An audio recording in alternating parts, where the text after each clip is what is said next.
Sebelumnya, Assalamualaikum warahmatullahi wabarakatuh. Kami dari kelompok 3 ingin mempresentasikan hasil kerja kelompok kami. Sebelum masuk ke materi, saya akan memperkenalkan anggota kelompok saya terlebih dahulu.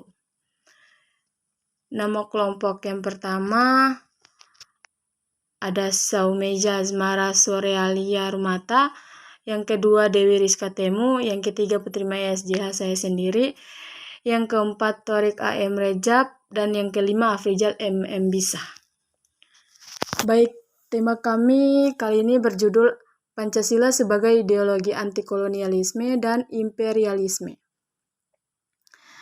Indonesia merupakan salah satu negara yang lahir dari perlawanan imperialisme dan kolonialisme. Sebelum imperialisme dan kolonialisme hadir di Indonesia, Indonesia hanyalah negeri dengan pulau-pulau yang membentang dari Aceh hingga Papua.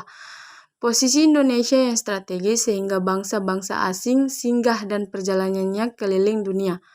Rangkaian pulau-pulau yang disebut Nusantara ini dihuni oleh berbagai kelompok masyarakat dari ras, suku, agama, dan bahasa yang berbeda.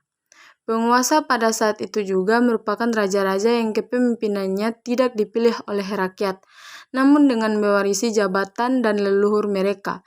Dan pada saat tertentu antara raja atau dinasti akan saling bertempur untuk memperbulatkan kekuasaan atas tanah dan ekonomi.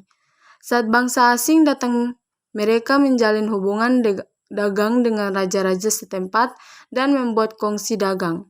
Kemudian dari kongsi dagang tersebut, mereka membangun kekuatan militer dan politik sehingga terbentuk pemerintahan modern di Nusantara yang kemudian dikenal dengan nama Indonesia. Hadirnya imperialisme dan kapitalisme membawa dampak positif dan juga negatif. Dampak positifnya yaitu rakyat Nusantara mulai mengenal modernisasi, seperti mulai adanya pendidikan, pabrik-pabrik gula, karet, alat transportasi yang mulai modern dari kuda menjadi sepeda motor dan mobil. Dampak negatif yang ditimbulkan yaitu kapitalisme. Pada dasarnya hanya mencari keuntungan ekonomi dan mengeksploitasi sumber daya alam yang dapat diperdagangkan untuk kepentingan kolonial sendiri.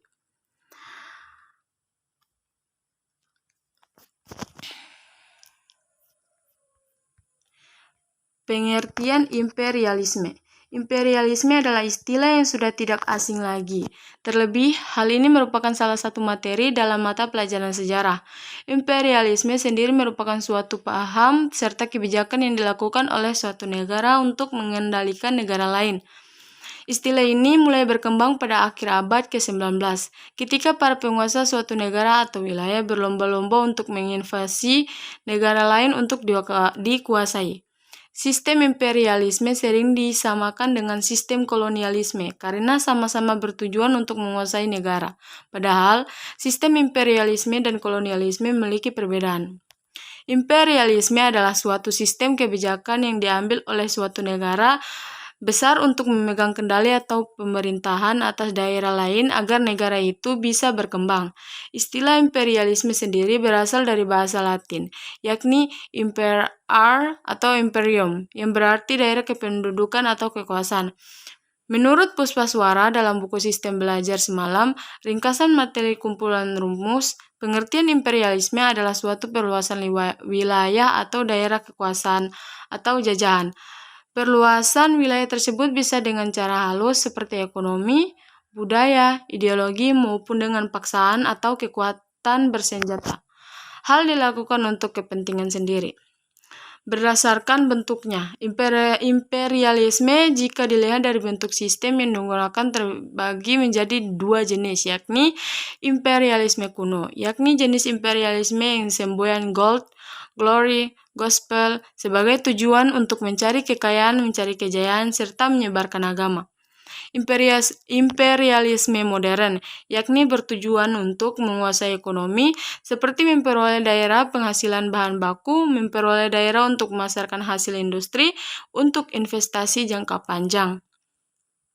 berdasarkan tujuannya. Berbeda dengan imperialisme berdasarkan bentuknya. Imperialisme berdasarkan tujuannya terbagi menjadi 4 jenis, yakni imperialisme politik, imperialisme ekonomi, imperialisme kebudayaan, imperialisme militer.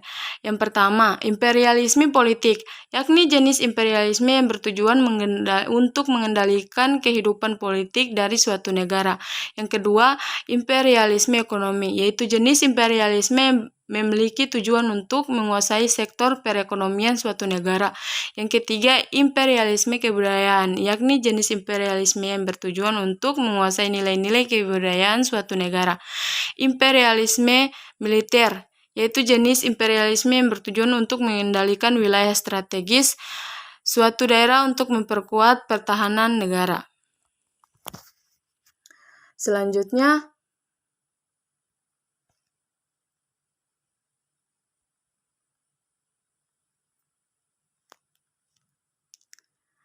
penyebab munculnya imperialisme. Keinginan untuk merebut daerah lain muncul karena beberapa faktor pendorong. Berikut faktor munculnya praktik imperialisme. Yang pertama, keinginan untuk jaya. Ada keinginan suatu bangsa untuk menjadi negara adikuasa dan paling berpengaruh di seluruh dunia. Oleh sebab itu, negara imperialisme mencoba untuk merebut daerah lain untuk memperluas kejayaan dan kekuasaannya. Yang kedua, racial superiority. Perasaan bangsa bahwa bangsa tersebut lebih istimewa dibandingkan bangsa di dunia membuat beberapa negara imperialis melakukan sistem imperialisme untuk memenuhi perasaan dan harga diri tersebut. Yang ketiga, hasrat untuk menyebarkan ideologi dan agama. Salah satu penyebab munculnya sistem imperialisme ialah untuk menyebarkan agama dan ideologi yang dimiliki oleh negara imperialisme, agar pikiran dan jiwa dari daerah jajahan juga bisa dikuasai oleh negara imperialis. Yang keempat, letak negara kurang strategis. Suatu negara yang memiliki letak geografis kurang strategis dan menguntungkan membuat negara tersebut memiliki keinginan untuk menguasai daerah yang terletak di wilayah yang strategis. Sekian dari saya lanjutkan kepada pemateri kedua. Perkenalkan, saya Dewi Rizka selaku pemateri yang akan melanjutkan pemaparan materi dari pemateri pertama. Pengertian kolonialisme. Kolonialisme merupakan berasal dari kata koloni. Koloni menurut bahasa Latin adalah pemukiman. Sebuah upaya yang dilakukan oleh para negara penguasa dalam rangka menguasai suatu daerah maupun wilayah untuk bisa mendapat sumber daya disebut dengan kolonialisme. Kolonialisme secara umum dilakukan oleh negara yang memiliki kekuatan militer yang kuat, contohnya seperti Belanda, Spanyol, Portugis, serta Inggris. Para negara-negara tersebut telah berhasil menguasai negara lainnya yang mana termasuk Indonesia. Sebagaimana yang telah disebutkan sebelumnya, imperialisme dan kolonialisme memiliki sejumlah persamaan, sehingga orang-orang menganggap kedua sistem ini sama. Mengutip dari buku Kolonialisme Belanda dan Multikulturalisme Masyarakat Kota Medan, karya Rosmaida Sinaga. Kolonialisme adalah usaha untuk memperluas dan menguasai suatu daerah untuk memperoleh keuntungan yang sebesar-besarnya bagi negara induk. Berdasarkan definisi kolonialisme di atas, sepintas sistem ini memiliki persamaan dengan imperialisme, yakni sama-sama merebut kekuasaan suatu daerah untuk keuntungan, sedangkan negara yang dijajah sangat dirugikan. Meskipun memiliki persamaan sebagaimana yang telah disebutkan sebelumnya, kedua sistem ini mempunyai perbedaan tertentu. Berikut perbedaannya. Perbedaan pada tujuan. Jika dilihat dari tujuannya, kolonialisme bertujuan untuk menguasai dan menggunakan potensi sumber daya alam negara jajahannya. Adapun imperialisme bertujuan untuk menanamkan pengaruh ke berbagai bidang kehidupan negara yang dijajah. Kemudian perbedaan pada kendali. Kolonialisme mengendalikan atas berbagai bidang, seperti politik, ekonomi, sesuai dengan kepentingan. Sedangkan imperialisme mengendalikan suatu daerah di berbagai macam bidang secara keseluruhan, baik secara formal maupun informal. Kemudian perbedaan pada kedaulatan. Berdasarkan kedaulatannya, kolonialisme merebut kekuasaan negara tersebut secara permanen, bahkan menempati negara tersebut. Sedangkan imperialisme dilakukan dengan kekuasaan atas wilayah yang berhasil dikuasai melalui mekanisme kedaulatan atau kontrol tidak langsung. Banyaknya bentuk perebutan kekuasaan membuat beberapa daerah di dunia melakukan gerakan anti-imperialisme sebagai bentuk perlawanan terhadap paham tersebut. Anti-imperialisme dan kolonialisme merupakan suatu bentuk penentangan kepada sistem imperialisme dan kolonialisme yang ada di dunia.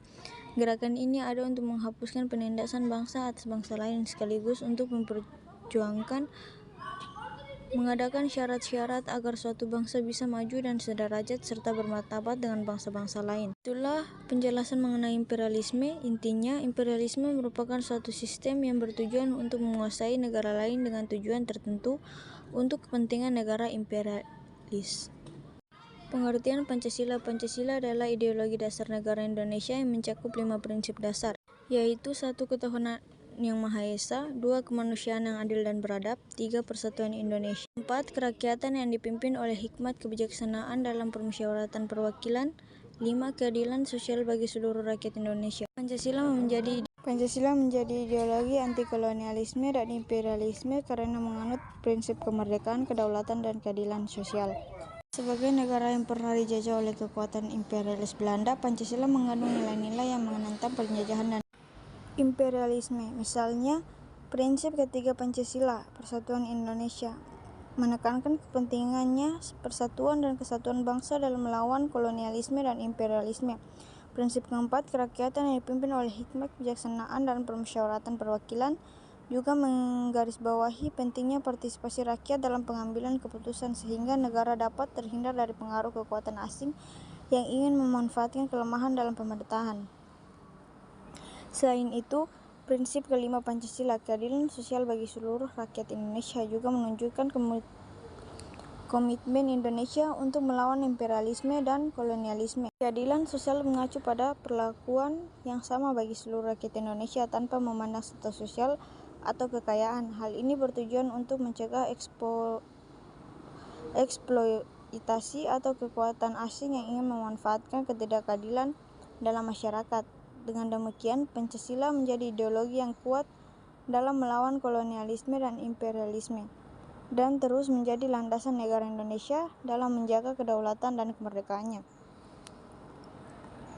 Peran Pancasila sebagai ideologi negara. Sebagai ideologi nasional Indonesia, Pancasila memainkan peran penting dalam mengarahkan dan membentuk arah kebijakan politik, ekonomi, dan sosial di Indonesia. Selain itu, Pancasila juga memiliki dimensi ideologis yang lebih luas, di mana Pancasila dapat diartikan sebagai ideologi anti-kolonialisme dan imperialisme.